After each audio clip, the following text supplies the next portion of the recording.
morning, this is Captain Drew Cavanaugh with Florida Inshore Fishing Charters and Mosquito Lagoon Sight Fishing Charters. Drew Cavanaugh Photography, located here in East Central Florida.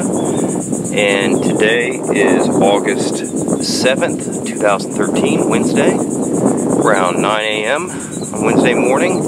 And out here in front of me, what you can see is the world-famous Mosquito Lagoon in Indian River.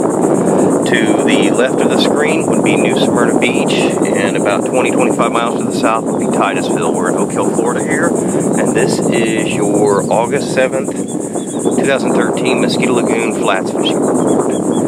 Well, the past few weeks on the Mosquito Lagoon, the fishing has, yet to say, been outstanding. There's been a couple days here and there. One day it's epic and we're getting on great fish. The next day you go back to the same spot and it's just not happening. I wanted to touch base on that for a minute.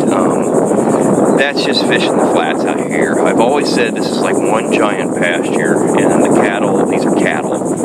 And if you have been around cows, you know anything about cows, what cows do, they don't stay in one place in their pasture year round. There's not like a hot spot where they go. They go where they go. They roam aimlessly. They go where the feed's at, the grass is growing, so on and so forth. So out here on the Mosquito Lagoon, those of you that don't fish here a lot, I see a lot of times the same boats in the same spots at times, you know, 6-7 weeks apart. And even like some of my neighbors where I live at, they have one spot they go to because at one point in time over the years they've caught fish there. Explore, move around, check things out. I mean, I'm going to pan the camera here for a minute. If you look out here and look around, this is one giant backcountry flats area.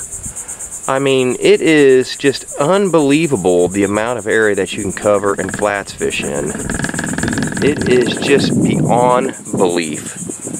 So, with that said, let's talk about the fishing report and what's been going on here. And let's just talk about a few things. Like I said, the past few weeks, July and August, has been off the wall. The algae bloom that had happened is not nearly as bad as it was at this time last year. Actually, the water visibility and the clarity is, I would say, a 60% difference than it was last year. It's still, in the summertime, we do get the dark water. You know, it's not like the crystal clean water we have here in the wintertime. A little bit more extra eye. Absolute positive must, if you flats fish out here and sight fish, is a hat, you know, and a pair of sunglasses. Copper, brown, amber lenses. Gray is not the best. It's better than nothing, but I highly suggest you can buy either a $200 pair of Costa Del Mars, which are great lenses, glass, that's what I use, or if you have to, go to Walmart, Bass Pro Shops, one of these outlets, sporting goods store, buy a $10, $15, $20 pair.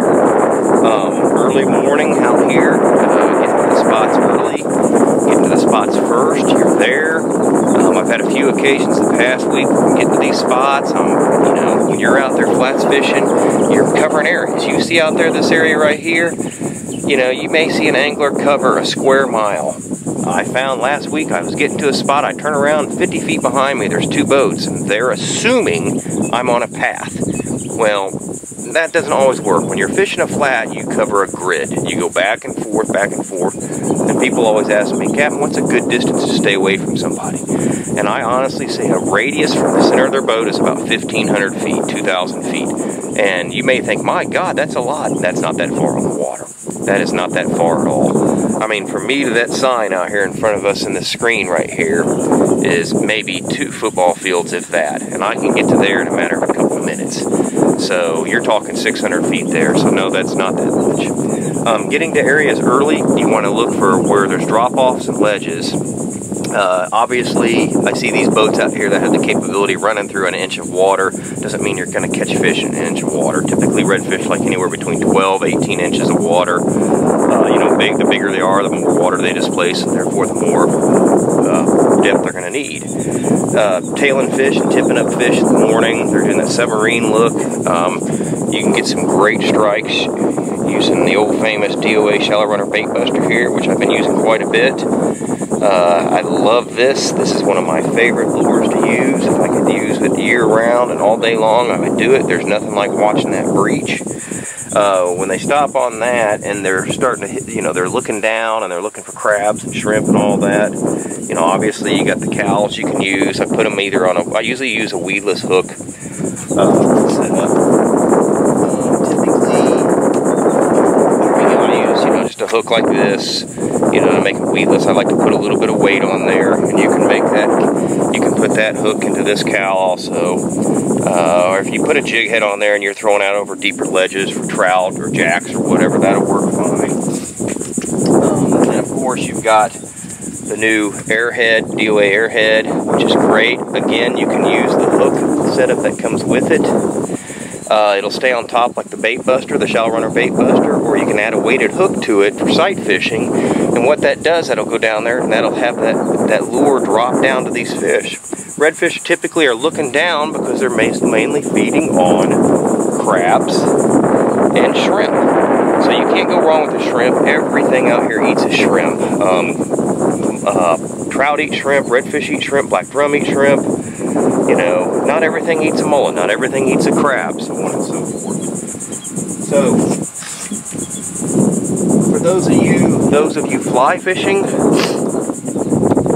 got the nice patterns here. Any kind of shrimp pattern is going to work. The key is you have to have accuracy, distance, watch your back cast, watch your shadows, so on and so forth. And then of course, one of my favorite flies is this mullet pattern fly. It's a little bigger, but you know what? This time of year there's plentiful mullet out here. You get this into a school of fish that's moving around, strip it through them, and you're probably going to get a nice hook set up. With that said out here, basically you're going to get to the areas, look for, you know, water that goes from, you know, 2, 3, 4 feet, look for signs of life, look for bait, so on and so forth. And you will pull up into there, tactical position. You know, typically you want the sun at your back and the fish's eyes. Take your time and approach these fish as if you're out hunting turkey or deer or something. You're just going to run up on top of them and, you know, expect them to stay there. If you got to watch your shadows, like I say, time and time over again. The one thing that's on these fish's mind is death from above. There's no ifs, ands, or doubts about it. The shadows scare them. Ospreys diving in. I mean, they spook very easily. So as the day goes over, I watch a lot of people do these rainbow casts. Practice your casts that are low profile, sidearm, lower to the water. Soft presentations. Don't let that bait land on the water hard. Get it in front of them. Get it past them. You know, you can always throw 1,000,000 feet past them and bring line in. If you're short, you're short. You can't let line out. You know, practice that kind of stuff. Show your fellow angler, definitely please show him some courtesy. If you get to spots and there's other boats there, and if you see 2 boats next to each other, don't assume that they just came in on top of each other, so it's okay for you to. They may know each other. It may be 2 friends that are out fishing together. It may be 2 guides that are working together on a 2-boat charter. It may be a guide and another guy that know each other, and they communicate and say, hey, come in here. So unless you know them, just show them that respect, and that will come back to get you too. The other thing is the pole and troll zones out here on the Mosquito Lagoon. It's a large area. Too many people say, I didn't know. Well, you're supposed to know because you're supposed to have a signed refuge pass with you. Please respect that area. There are too many people out there that bust their butt to get into these areas, to get on top of fish, just to have somebody run their boat through there because they're too lazy to do it or they just don't want to do it. That is just wrong. That sets a bad example, and karma will come back to get you for that.